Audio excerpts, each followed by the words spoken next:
Now, to say that I love the Beijing subway, I think we'll be taking a little bit far, but I've racked my brains and the internet to bring you all the information you need today to get the most out of your ride on what is one of the most amazing systems in the world, the Beijing subway. So to get ourselves into the thick of it and see what it's like, we first need to get ourselves a ticket. Have a look at the map either on an app or online or in the station.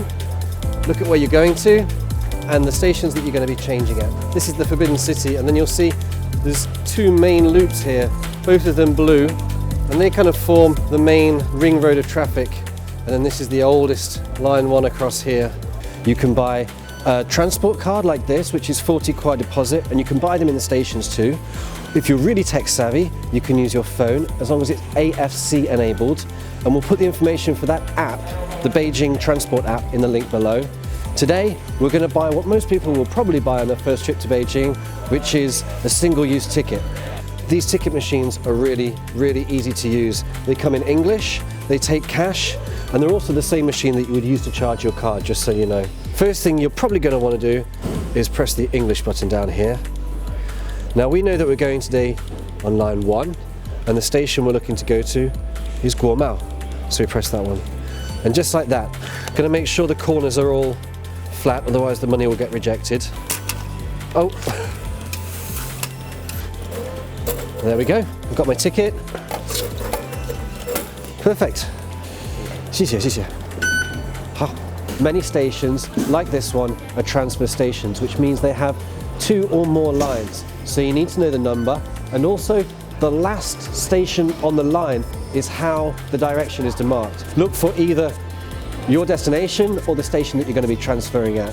And a little tip, if you're new to China or you find the names hard to remember, just take a photo of the station that you want to go to.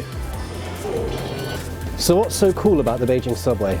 Well, by 2021, it's going to be 50 years old. There's going to be 350 stations, 6,000 kilometers of track, delivering 18.5 million people to their workplaces, homes, and tourist destinations every single day. That's pretty cool. Okay, lining up for the train, make sure you stay to the left or the right of the doors as marked on the floor. Keep your stuff close and keep your eyes up. There might be people getting off the train. Come on, let's go on. Okay. I normally head for the middle because it's the place where you're not going to get jostled by people as they get on and get off. And it's also where you've got a better chance of getting a seat. But if you're going like 1 stop, 2 stops, sometimes it's better to stay just inside the door in this area here, where you can keep close to the door, but you're not in the line of human traffic where people are walking. Now, if you want to keep an eye on where you're going to get off next, you can listen to the announcements. They're in Chinese and in English. So you can see up here, it's got that marking.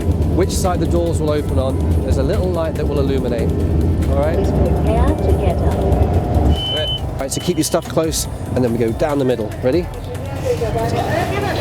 If you're leaving the station or you're changing line, either way, it's always marked on the platform, so check first before you head on up the stairs or the elevator. So like most countries in the world, you tend to keep to the right on the subway, unless you're from, say, Japan, New Zealand, or the UK, in which, bear in mind, it's the opposite from what you would normally do at home.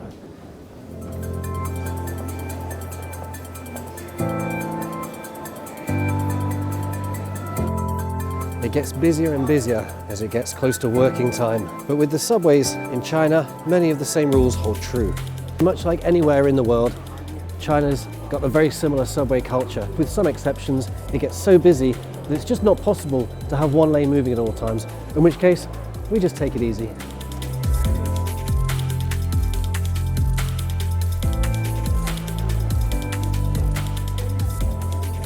And that caps our peak flow insight into one of the world's busiest, most vast, but also safest, cleanest, and most reliable transport systems in the world. That's the Beijing subway. Remember, go with the flow, enjoy yourself, and treat it as a great insight into Chinese culture. I'm David, and I'm in China.